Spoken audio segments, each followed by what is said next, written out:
வாழ்வாழ்வெனுமே படுமாயையிலே வீழ்வாய் என என்னை விதித்தனையோ தாழ்வானவை செய்தனதாம் அளவோ வாழ்வாய் நீ மயில்வாகனனேன்னு சொல்கிறார் கந்தர் அனுபூதியில்.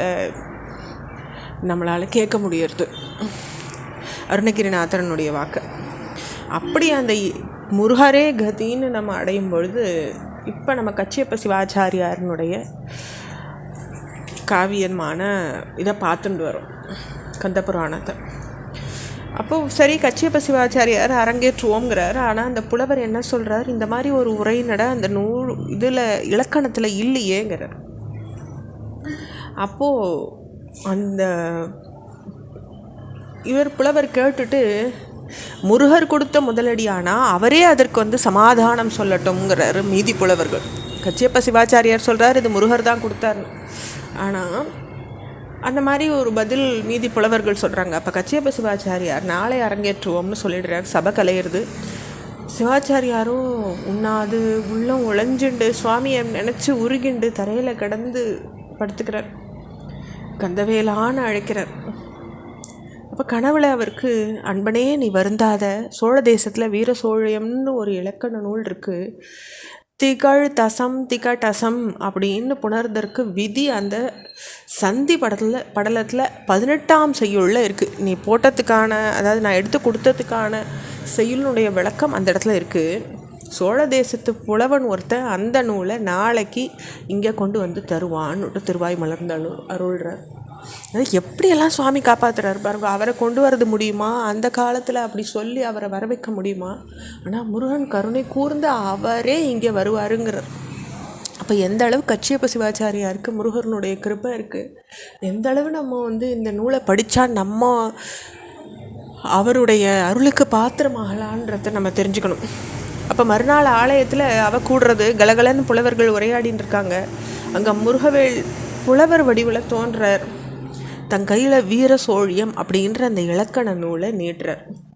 சந்தி படலத்தில் 18ஆம் செய்யுளை காட்டுறார். சந்தேகத்தை விரட்டி அடிச்சுப்படுறார்.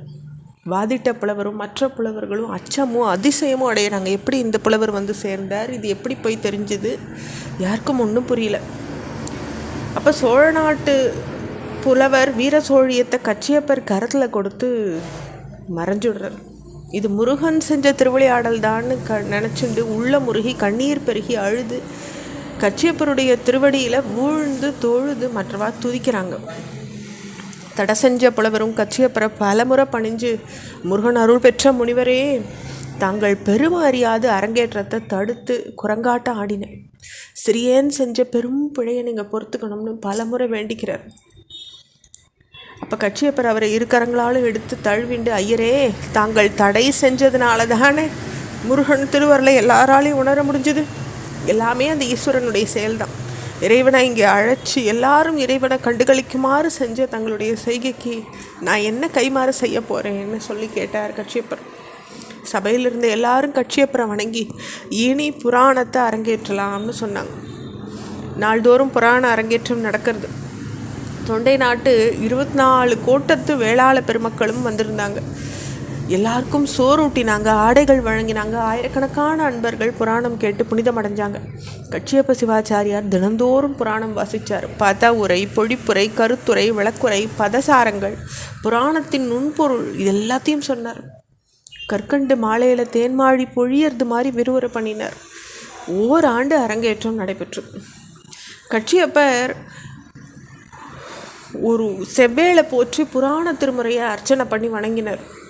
அங்கே குழுமிய அன்பர்கள் கந்த புராணத்தையும் கச்சியப்பரையும் தந்த சிவிகையில் வச்சு வீதிகள் தோறும் திருவிழா பண்ணினாங்க. சிலர் வெண்சாமரம் வீசினாங்க, சிலர் குடை பிடிச்சாங்க. இப்படி கச்சியப்பருடைய புகழ் திசையட்டும் பரவினித்து புராணத்துடைய பெருமையும் பரவித்து இந்த முதல்வன் புராணத்தை நித்தியம் ஓதுற மெய்யன்பர்கள் எல்லா நலனையும் பெறுவா, சத்தியம் சத்தியம்னு உரைக்கப்பட்டிருக்கு